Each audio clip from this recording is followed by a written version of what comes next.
And welcome, ladies and gentlemen, back to the ServiceMonster podcast. We're going to touch really kind of pretty quick episode today. Spring, it's coming, and everyone in the cleaning industry knows that you got to be prepared for it. So we're going to talk about that, how to get a jump start in your business, especially after the wake of 2020. And hopefully with some good news coming around the corner related to COVID. We're going to also talk about mobile, some releases we've got coming out for you guys, some updates of ServiceMonster 6, and a couple really good SMUG posts. So hang around for that. But before we get to all of that, Adam, what are we talking about today? Yeah, this episode, I'm going to be taking a little bit of a back seat. We'll be able to have Michael kind of more in the forefront here because we're talking marketing. In this particular example, we're going to be talking, like Joe said, the spring campaign, which is quite popular for a lot of the industries in the cleaning sector. And also just kind of marketing blasts in general, but really, post-COVID marketing, kind of what that's all going to look like. Some things, like Joe said, you can jumpstart on to make sure that you're kind of ready to go and that, your presence is ready to kind of get that leap in sales. So, Michael, do you kind of want to start us off here and ping back and forth? Yeah, sure. Yeah. So like you were saying, Adam, spring's a big time for us as well, not just cleaners.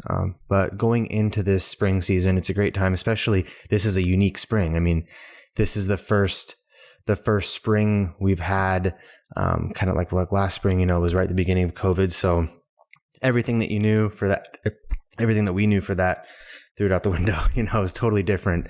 But this spring's kind of things are starting to hopefully going to be returning a little bit more to normal, or at least economically things will be a little bit better. And so with that, taking a look at your spring campaigns, what are you doing for marketing this spring? What are you going to do?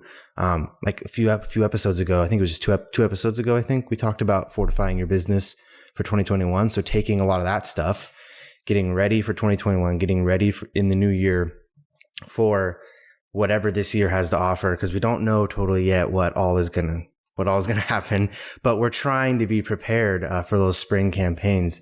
There's a lot of directions you can take with these types of marketing blasts. One thing that we're big on here is our Fill My Schedule program. Joe, you've talked a lot about Fill My Schedule. We all have, but I know you guys started Fill My Schedule a long time ago, and it's always been really successful. So what's kind of the history of those spring campaigns with a direct mail marketing program like Fill My Schedule? Well, we started Fill My Schedule in 2008, and we started that one in the middle of the summer. It was just, we weren't quite profitable yet when we went from 03 to 08 before we hit profitability. And the thing that made us do it was Fill My Schedule. But this isn't a story about ServiceMonster, right? We quickly realized the demand for the product, and it patched a couple holes for us. We were able to get some Christmas cards out by purchasing a new big machine. And so when that spring came around in 2009, we were dialed in, ready to go. We'd actually dialed in the content and some of the artwork. We at first developed like 26 different custom fronts. And then we let you pick among those. And really, it became clear pretty quickly that there was only a couple of them that were performing better than the others. And so then we just dropped all the other ones and kept the ones that were working the best, right? Why wouldn't you just want to use those? And so every spring, well, first of all, every January and February, we see a significant dip in Fill My Schedule approvals, right? Nobody wants to push that button either when their schedule is full. So we have this problem sometimes in the summer when people are kind of booked, especially right before school starts. And then when nobody wants to book a job, you don't want to send out cards. You don't want to necessarily do that in January where there's still snowfall. We have polar vortex. I mean, you can go through the whole history year after year after year. But coming into March and April around the nation as the thaw happens, especially in the cleaning industry, they wake up. They want to get that work done. They want to get cleaned up. They want to feel good, right? The spring cleaning, as it were. And so getting in touch with your current client base to then generate work, man, that's always been very successful. I mean, Fill My Schedule has an 800% ROI alone. And again, this is not about us. you could get that same percentage if you had a CRM and you were able to dial in the campaign the way that we do it, right? The thank you, the 3, 6, 9, 12, 15, 18, and 24 month cards from last date of service with a very specific message. You could put that together and do it on your own. And as long as you're consistent about it, it's going to have that kind of effect. But there are a couple times in the year where you can push a campaign and just kind of a one-off, right? We do Christmas a lot. We've always done Christmas. That's kind of a give to give. It's not intended to generate a lot of work. It's just meant to keep your brand top of mind to your clients. Spring is all about the cash. It's all about bringing in the jobs and getting an influx of revenue. And so those perform much better than that 800% ROI. Typically, you'll target a larger customer base instead of like just a third of your client base every month, which is how the math works out. You're really targeting maybe everybody you've done in the last year or the last 2 years. COVID presents an interesting opportunity because there should be a lot of pent up demand from 2020. People who didn't get cleaning done, but know they need to do it. And as we've talked about before, we're starting to see, and again, we're still in a lockdown-ish in a lot of areas. You prefer to stay hunkered down as much as possible. So people might not be getting those services at the scale that we're used to. But I think that's changing, right? We've got the vaccine is being administered on a much larger scale now per day. There's still some questions about the science, right? The New York Times published an article saying that that there was a study done that was pointing towards a 6 to 10% that you wouldn't be transmissible after you got the vaccine. That's a question that's still out. And I know that some of the epidemiologists that I follow said that the Times jumped the gun in that article because that individual study is a single study. And there's some questions about how they ran that study. It was kind of a shit show. So until I see additional studies being done and epidemiologists saying, okay, yes, we now understand the data, I think it's a little premature to say that those vaccines are going to help prevent the spread. It'll certainly help you from getting it and being symptomatic. But as far as spreading it within your community, there's still a question mark to be had there. There's also a time race on the variants that are out now. There's multiple variants. Some are more, some are looking like they might be slightly more fatal. But all of their variants that are out are extremely more contagious. The vaccine should work towards the variants. And I don't want to turn this into a COVID episode, but in part of your planning for your repeat business coming into a spring post-COVID, there's some of this information you should have available to you so you can make good decisions. So the question is, can we outpace the variant spread with the vaccine, and do those vaccines aid in the prevention of community spread? Right? Those are what you want to be watching for. Those are your telltales about whether or not that people are going to jump right in. Now, a lot of people are obviously they're pandemic fatigued. They're kind of done with it, even though it's not necessarily done. And we've seen spikes, of course, from Christmas and New Year's. But again, we're on a downward turn, right? Those 7-day, 14-day trends across the nation are actually moving down. Now, we did have the deadliest day. A lot of people are still dying. So it's nervous, but it's hopeful. So I would say, as a cleaner, be ready, because when the dam breaks, it's going to break big. When everybody decides, okay, it's time to get back to normal, or whatever that means, they're gonna want work done. And if your brand is in front of them when they make that call, that's a good idea. So I would say hit spring hard from a marketing point of view, even if you're kind of unsure of what the market's going to be like in your area, just because when it breaks, it breaks. And when your brand is top of mind, they know who to call. So I kind of wanted to touch on those points while you're planning this big spring turn up. But business should be pretty good. The other thing to keep in mind is businesses have failed, right? From ServiceMonster's point of view, it doesn't seem like the amount of churn in the industry has exceeded the typical churn that we would normally see. I mean, cleaning industry has a 20% churn per year, period, just off the top. And I don't think from ServiceMonster's perspective, we saw a big spike in that. Now, those are ServiceMonster customers, right? So the businesses that you guys run with ServiceMonster are going to be tighter. You're going to have better control of your expenses. You're going to have better control over your processes.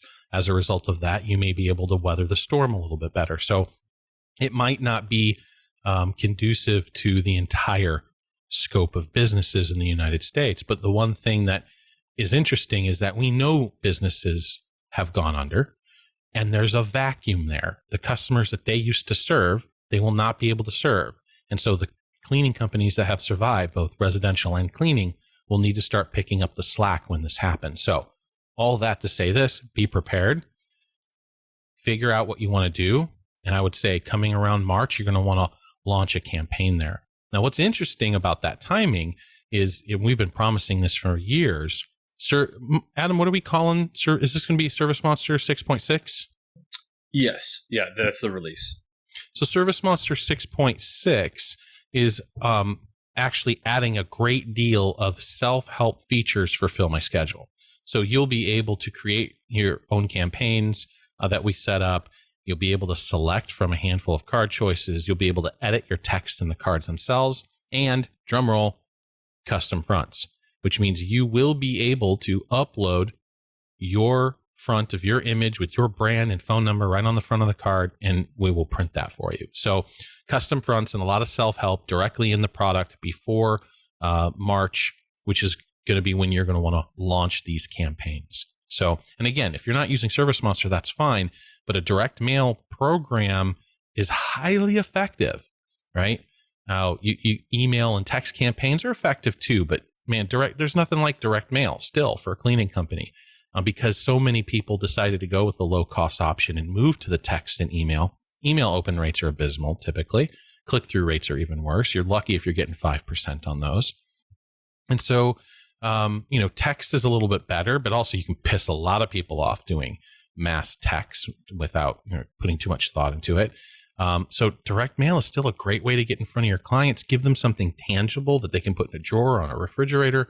And it just makes a lot of sense. If you don't do any other direct mail to your clients, the spring campaign is the place you want to do that. Michael, you want to add to that? Yeah, that was great. You hit a lot of it. Like you were saying, kind of like, even if you're a little bit unsure still in spring, like taking that big step and just like going hard with the marketing.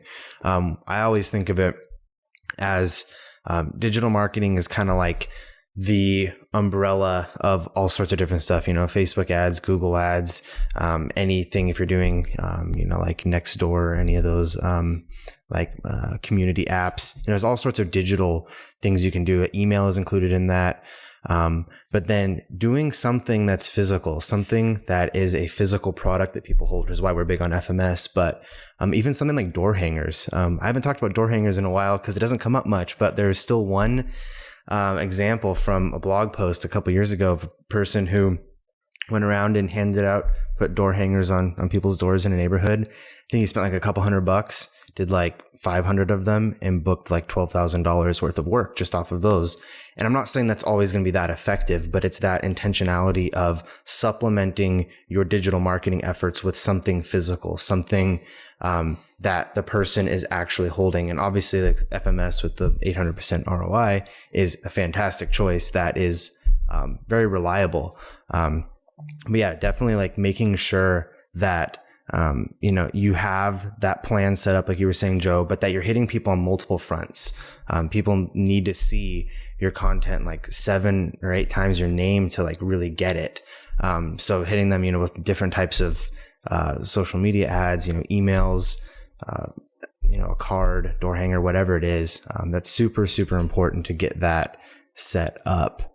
And you kind of touched on something that Adam had in here, where was it about looking at those accounts that hadn't booked jobs in a while. Did you want to touch on that, Adam? You had some really good stuff in there, so I wanted to make sure you talked about that. we don't have Mary with us today, unfortunately, to kind of walk you guys through it. But a big reason why you want a CRM such as ServiceMonster or whatever you have available for you is that you can easily track when the last time these clients had work done. And if your typical cycle is somewhere in that 9 to 15 month range for when they're getting booked, or if you're certain industries, maybe it's longer, maybe it's shorter. This is when you want to be looking back and be like, okay, 9 to 12 months ago, these are the clients, or this is the time. Wow, these are the clients that in that time period have not had an invoice since. And you can very easily kind of pull them out. You can make it kind of like a call effort. You can do an email, either blast or set up some sort of drip campaign that's going to hit those particular clients. You can, if you ask nicely, you can potentially do a blast on FMS, depending on kind of how many filters and things on there you want to be adding to the cause. But it's relatively simple to do. You can just run a quick kind of report on the account grid itself, or you can just go into the campaigns and create filters that are looking at that last invoice date. So if you guys are interested in that and you have questions, don't hesitate to reach out to support. They'd be happy to answer that, point you to some relevant articles and such. So, yeah. One thing too, again, got to give credit to you, Adam, because this was your idea, but it was a great point. Changing your marketing messaging, we always talk about that, but making sure that it's seasonally relevant too. Updating your website images. I think you said, Adam, like making sure your images or something were relevant, or whatever it is. All of your marketing messaging, like making sure that it's specific to the season you're in. I got just a little anecdotal thing here. I got an ad from one of our competitors today, won't say who, that was clearly like a mistake. And it was talking about 2018 and 2019 being like the most recent years. And it was kind of weird. I was like, okay. And it kind of struck me, like if I was a customer, I'd be like, what? That's not right. That's obviously a mistake. So making sure that your messaging is relevant, that if you're referring to a year, make sure it's the most recent year. Making sure that if you're doing a spring campaign, you have messaging that talks about spring.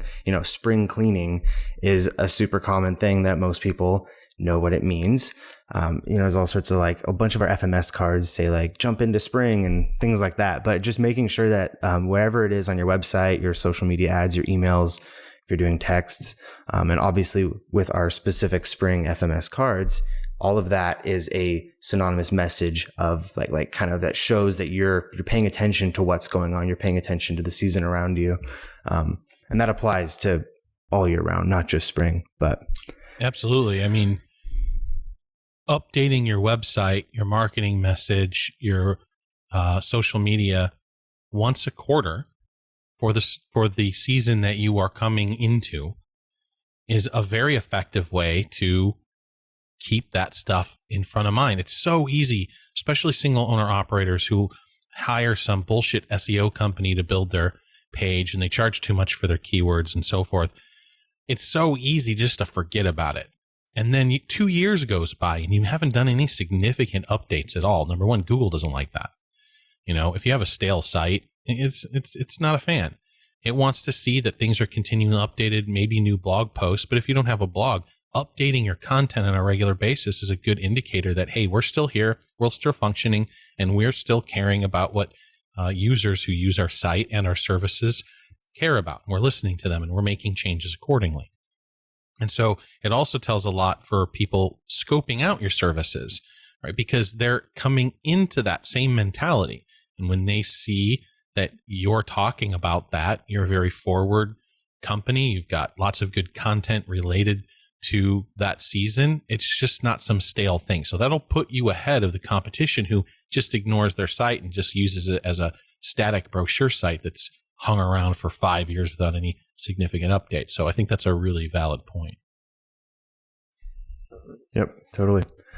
That's all I got for the marketing blast. Did you? I think there's one more thing. We don't have to get into specifics, but we've talked about messaging during COVID, right? How everyone was there for you in the trying times. Everyone got that exact same email in these unprecedented times, right? Kind of thing, yeah. From 100 different companies, some of which you probably don't even deal with anymore. Like,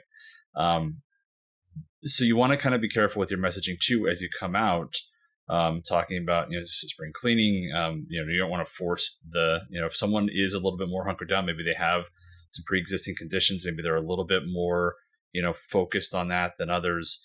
What are some kind of tips that you guys might have as far as what the messaging could entail, so that you're not being overbearing, but you are kind of looking towards getting back to normal, so to speak?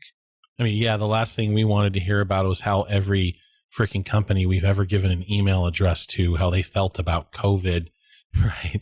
I mean, and we've certainly talked about it too. We're hopefully sharing information that's going to help you make decisions in your business. So it's not like, we're leveraging it as a messaging platform, but as you go in to spring, especially like I was talking about in these areas of unknown, with the unknown efficacy of the vaccine, with the unknown transmission, community spread, with the unknown variants that are coming out. We all want to be hopeful and we all want to be positive, and things are looking pretty good, although medical professionals are in a race.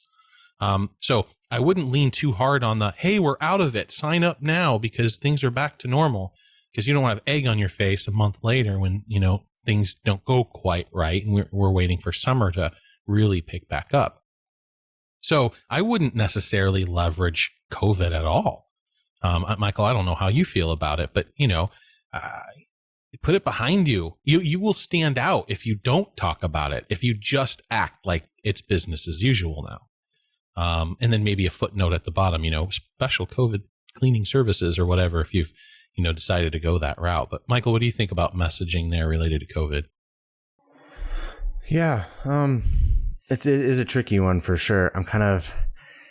I think one thing that is really good, like we talked about last week, the touchless customer service kind of things, like using that, like if you have something set up where you are able to do, estimates virtually or without, interacting face to face with someone, but especially taking payments through a payment portal, getting an order approved, like through our order approval system, where someone can just accept it in an email without having to sign anything physically. Still talking about offering those services, I think is good, because you're not really talking specifically about COVID, but you can still say we have these options, like our business model, because hopefully at this point, your business model really is just reducing contact where it's possible to reduce it. So that, I think that could probably be a good tactic. I mean, we talked about that last week pretty in depth. Just pointing out to your customers that hey, these are the processes we have in place. These are your options in terms of, limiting contact with us. And yeah, I don't know overall though, honestly, it might kind of just be up to you as an owner and kind of how your area is too. Yeah. Like some areas are still really locked down and some aren't. So it probably just depends on your region and kind of what the general kind of attitude is locally for you.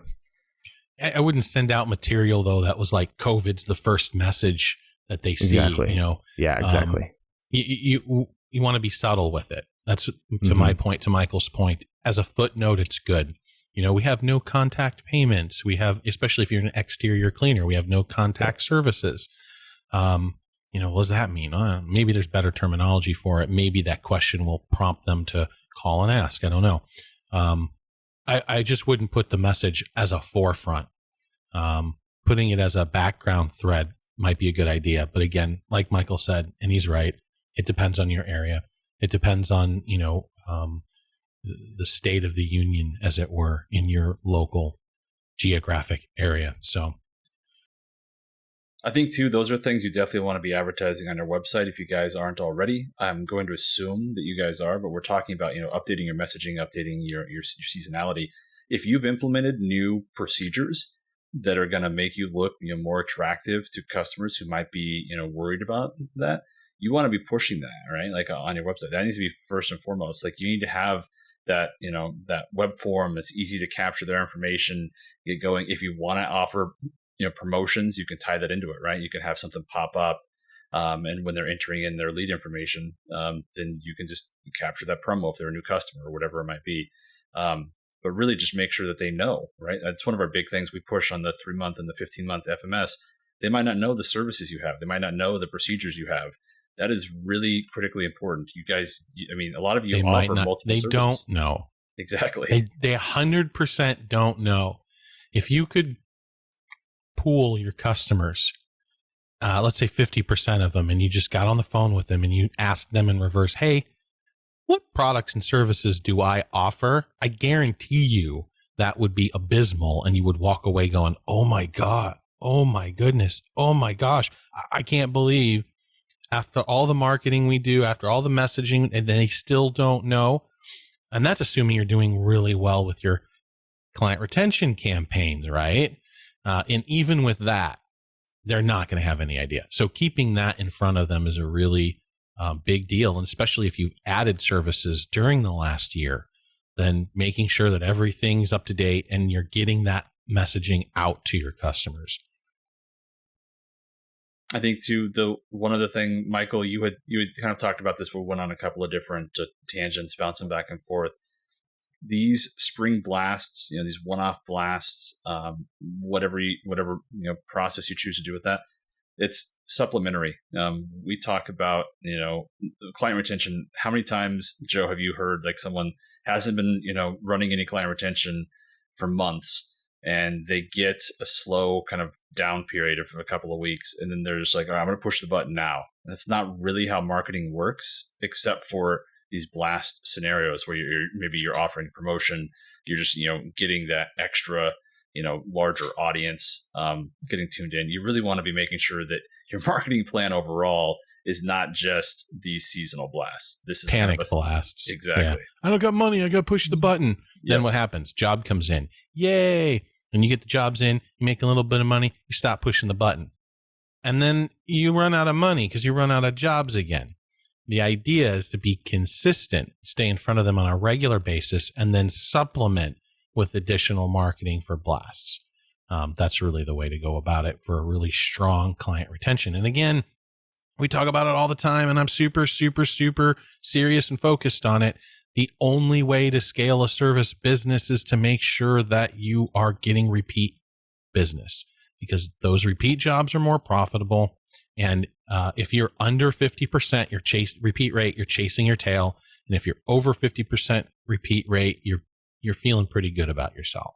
So that's really the factor there. And the difference between a company that's doing 30% repeat and a company that's doing 60% repeat is all in the consistency of the client retention program. That's it. Yeah. Well said. Happy spring to everyone, hopefully. Happy spring. Yeah, we need it. Yep. So that's kind of a nice segue into some ServiceMonster news. Joe already kind of dropped the bomb there. ServiceMonster 6.6 it's all about improving FMS and things you guys have wanted for a long time. More self-help. You don't have to call us in for basic editing anymore. You can use custom fronts. Now, I do want to clarify, because I guarantee we'll get hit by at least one person here. You guys need to make sure you have the high-quality image ready to go. 300 DPI minimum. Yeah, like you're not going to come in and be able to just edit. There's not a Photoshop inside ServiceMonster. So you want to make sure that you have the image itself ready to go. It's high quality, and then we'll get you hooked up there. So we're really excited about it. We don't have a specific release date. We're just going to kind of say coming soon. Put a little trademark here.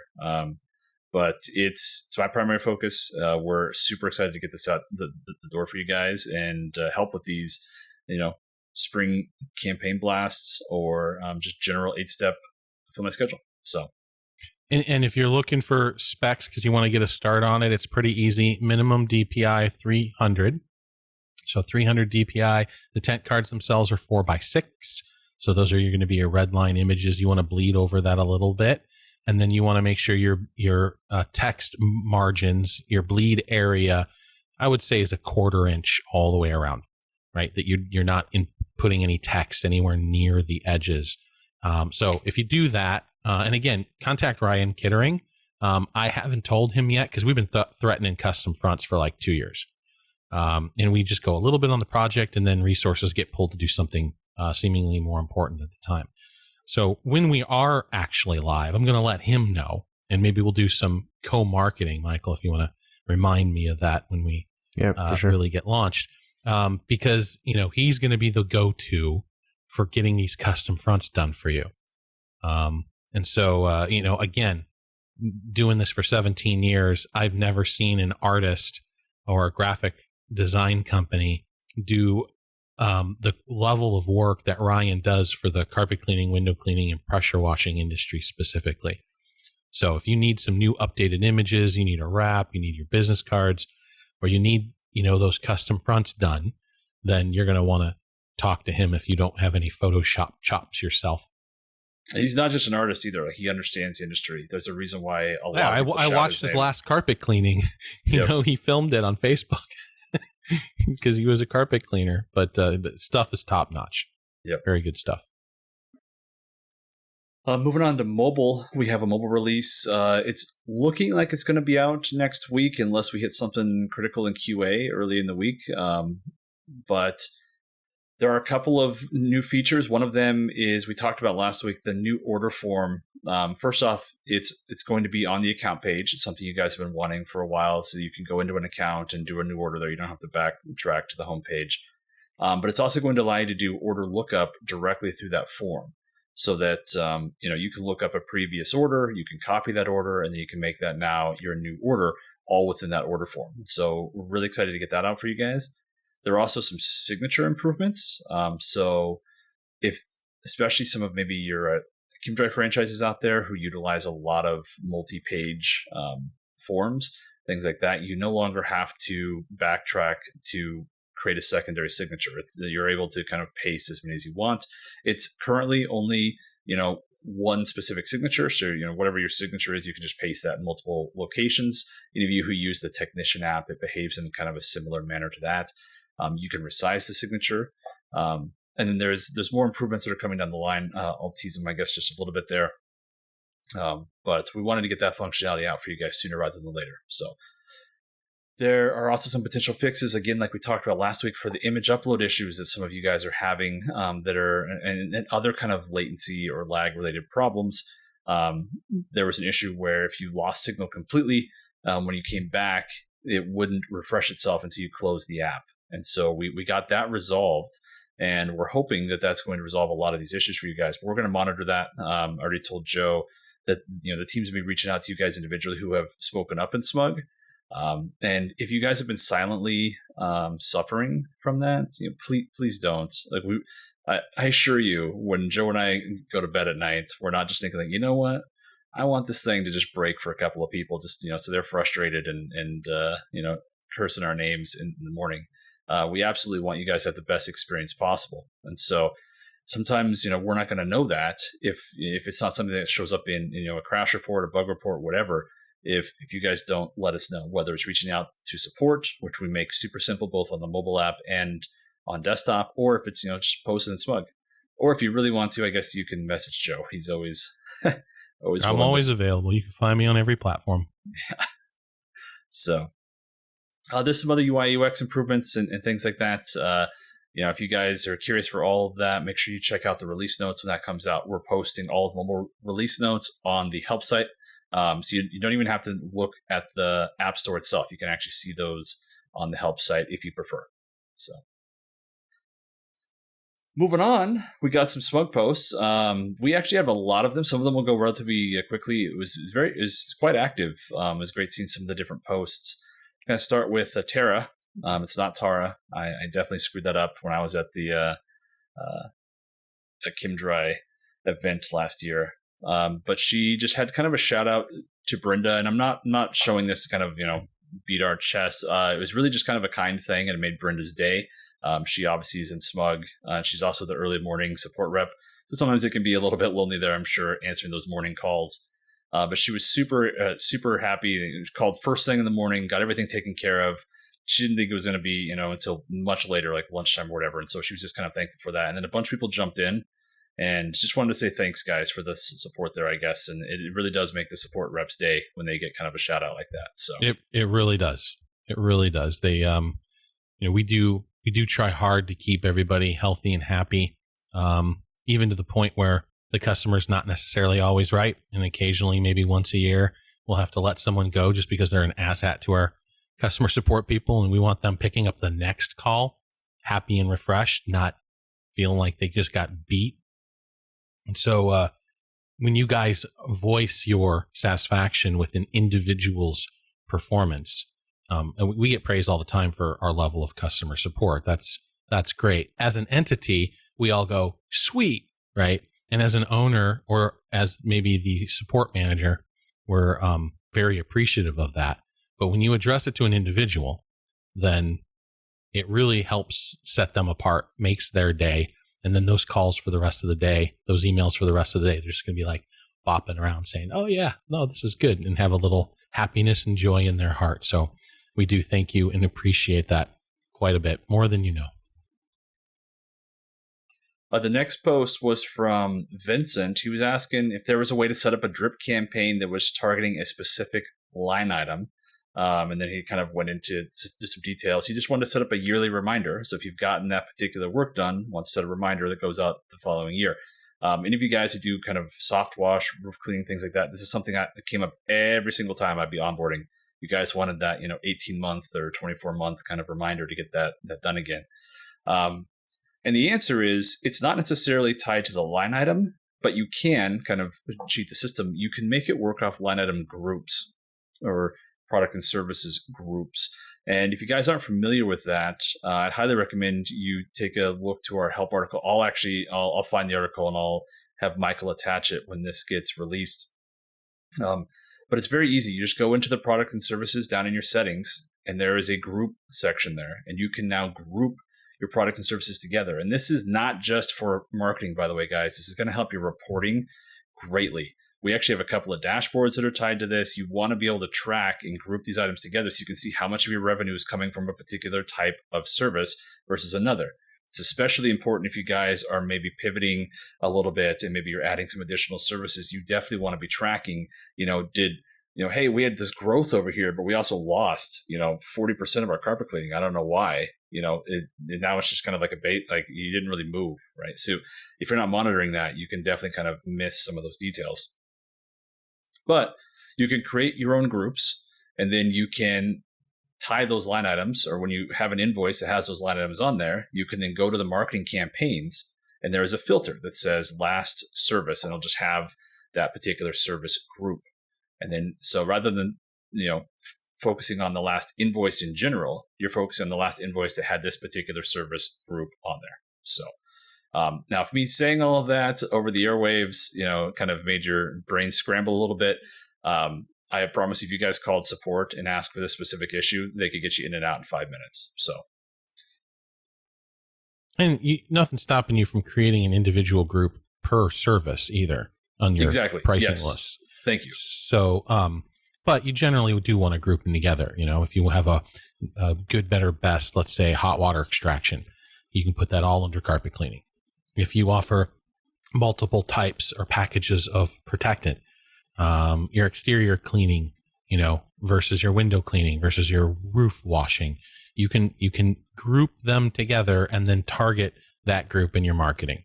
Give me all my customers who did roof washing 11 months ago and get them hey, it's time's up, right? You don't necessarily want to hit the 12-month. That's the tendency. Oh, I'll send it to everybody who did it last year. Well, you're going to prep the campaign. You're going to build your filters. You're going to do whatever you're going to do. If it's a direct mail campaign, you're going to print everything out. You're going to shove them in envelopes. And then they're going to get mailed, and then it's got to go through the process, and then it's already gone, right? That year already happened. It was the first day you hit the button. So if you're targeting 11 months instead of 12 months, then you're getting them ahead of when they would have gotten that service the year before. And maybe that works out good because of, you can think of a million different scenarios where a year anniversary for them booking the job is better than a year anniversary when you send out the marketing material. So just something to keep in mind there that not a lot of people think about. Yeah. The next question came in from Kerry, and I'm actually doing this for the benefit of our support reps. So if any of you guys are listening, this one's for you guys. Kerry was asking about the Zapier integration. He wants to import Facebook leads via Zapier, which is a fairly simple Zap to set up overall once you get it up and running. And they were having trouble kind of getting it started. So basically creating the Zapier account and getting the ServiceMonster hooked up to it. And the reason why this comes up a lot is when you first link ServiceMonster, it's going to ask for a username and password. And immediately everyone thinks, oh, they need my ServiceMonster username and password. And that's not what they're asking for at all. They're asking for the API credentials in order to integrate here. So there are very specific steps. We have it on our Zapier help article. So you guys can just go to the help site and just type in Zapier. It's the first one that pops up. But just know you need to be generating an API user, which is down in your settings if you're an admin user. So just wanted to kind of get that out there. If you guys are interested in using Zapier, it's a very critical step because it's basically going to stop you from getting into there at all, and you're gonna panic because you're not actually setting anything up. So, and this is pretty standard practice too. It's called OAuth 2, and we want to make sure from a best practices point of view, you're able to issue API credentials to the different platforms that you work with. And then if you get mad at them, you can revoke the privileges without affecting the rest of your product software, logins, or any of that. So always generate individual API keys for each vendor that you work with. And then that way you can identify, how things come in, because you can set it up in such a way where it will help identify the pipeline. I'd also recommend when you do that, generate a note for what the API key is for. Yeah. It'll help you. It'll help you in the future, I promise. You got gobbledygook, right? Which is the username. The password, which we only give you once, and it's hash, so we can't get it back. So make sure you write that shit down, right? Or you put it in a notepad or something so that you can move it around. And once it's plugged in, you can delete it. But if you just have gobbledygook and no note, then you're not going to know what's attached to it. It's going to be really difficult to figure that out later. So definitely put in your memos. Oh, what do we have next here? The next one's from Monika. She was asking kind of what program we could use to integrate ServiceMonster and Phonecalls to automatically pull up account details when the customer calls. And she actually tagged Joe specifically. And Joe explained, anything that has a soft phone, you can launch a URL when that call comes in, the screen pop. And we have two different pathways that you can set it up for. You can set it up so that it automatically starts a global search based on the phone number, or you could have it open up the quick add and start running a search with that phone number. So whichever path you prefer. Some of you guys prefer the quick add. Some of you guys prefer just going, account, order, job, appointment. And so you can set it up with either path. Not every phone company is as simple to add these URLs as others. They have them on their help site, but we have instructions for Ring Central, and I believe another one directly on our help site. And so we can probably link that here when we post out. But I was able to kind of we answered the question there, gave you guys information. Ish. Yeah. Let me do a more complete answer on that too, though. Okay. Because screen pop is great, right? Click to dial is great. And we have both of those set up. So you can, there's buttons within ServiceMonster, especially the new account homepage, and I believe the order page as well. If you have your soft phone hooked up to your web browser, when it recognizes a phone number or when you click, it has a special little link that will then make your phone ring, which is great. That's very cool. And I've even set it up at one point where it was going to my cell phone. So I'd click on the link and then my cell phone would be the thing that was connecting. Again, your experience may vary depending on the software and the telephony company that you're using. And we have screen pop, just like what Adam was talking about, either immediately doing a global search as soon as the call comes in or giving you a toast to open up the quick add to. Did you take the toast away, Adam? I haven't ran through it in a while. Or does the toast still happen? That little pop-up that you click on that initiates the quick add. Yeah, the toast is still there. Yeah, so call comes in. Within ServiceMonster, you get a little pop-up that says, call coming in from 1, 2, 3, 4, 5, 6, 7, 8, 9, and you click on it, and then it opens up the quick add, immediately performs the search, and in your possible matches shows you who could be matching from that phone number. So that's great.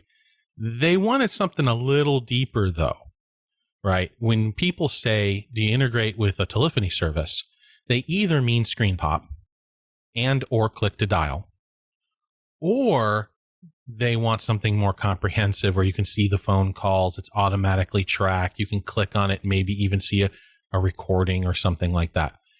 We are not that deeply integrated to any telephony service. The integration that we have covers all soft phones, like Adam was saying, and the way to do it varies depending on the soft phone that you have, but it'll work with any soft phone that can launch a web browser. Doing that second level integration, where we can give you a list of the phone calls to that specific client and the times, and maybe even a link to a recording or something like that. That's much more specific, right? We would design it against Ring Central or Grasshopper or whatever flavor of the telephony service of the month is. And you guys are so all over the map. There's no real clear winner there to put that in place. So we currently do not have a short-term or medium-term plan to integrate that level of telephony service that deeply. Not yet. So if you really want it, hit us up on SMUG, see if you can generate some interest. And if you get enough people on it, we'll move. We will certainly move. SMUG helps us get things done and prioritize things. So you're more than welcome to jump on that and say, no, I really need Ring Central and I need that list along with everything else that I communicate them with. And that'll become more of a pressing issue. The next one will be really quick. Noni was talking about ServiceMonster connection with QuickBooks, and she is up in Canada, and so there was some conflicting information that she was getting, and so she just wanted to kind of reach out and SMUG and clarify. And so I just kind of wanted to let any of you guys who might know who are Canadian, QuickBooks Online works in Canada. It also works in additional regions as well. QuickBooks Desktop, however, only works in the United States. That's not us. That's QuickBooks. Right. No, we're completely limited, and we're at their mercy, essentially, as far as the development there goes. They took away IIF support a couple years ago, 2018, I want to say, somewhere around there. Yep. And not from the U.S. clients, of course, which I don't understand. They had to do something in order to say, well, if you have the desktop in the US, it works. And if you have the desktop in Canada, it doesn't work. And I can't figure out why they would do that.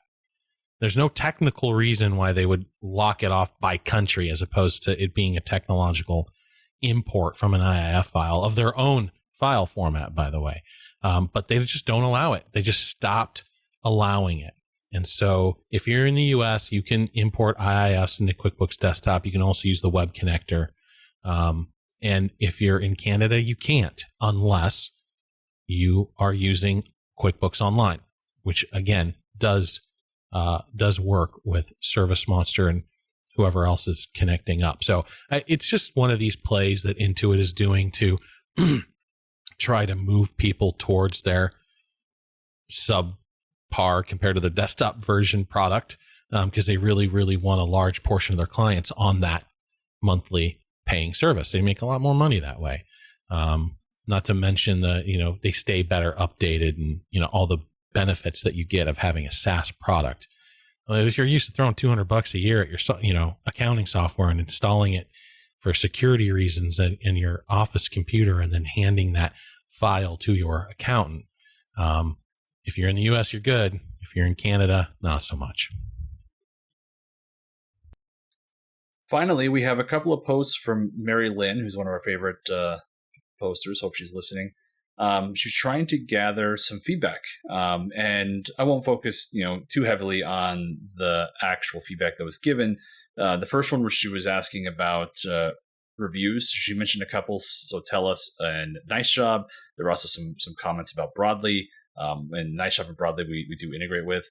And then she also asked about the SynGym, and there was some feedback in there. But the main reason I wanted to shine a light on this is SMUG can be a great way for you guys to get feedback on our marketplace vendors. And, it's going to be honest because they've gone through that. You have to remember every region is a little bit different. There might be reasons why, things work positively or negatively. But, always appreciate you guys stepping up and giving that feedback. And it's one of the favorite things that we see. And if you guys are hesitant, maybe there's a vendor that you're kind of looking at, it's probably a good place to go make a post and see what happens. So might help with your decision. We have a new vendor coming up too that I'm going to be very interested in getting early feedback from. Michael, what's the name of the company? WebRocket Digital. So we've never promoted an SEO or webmaster company. And if you've been paying attention for long enough, you know why. Because I am not a fan most of the time. I don't feel what they charge provides proper value for what they're providing you. I think they oversell their services just to get you on the hook.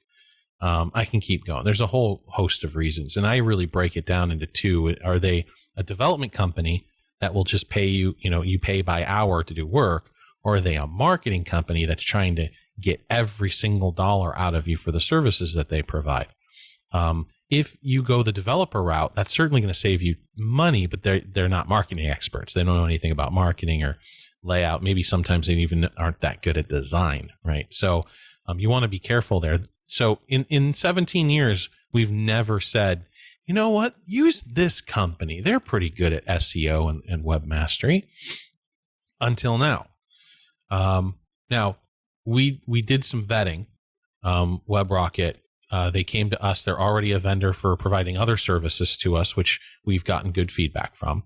They provide these other additional services as well. I was a little hesitant, and so I asked them to provide a list of ServiceMonster clients that are already using them, because they have quite a few.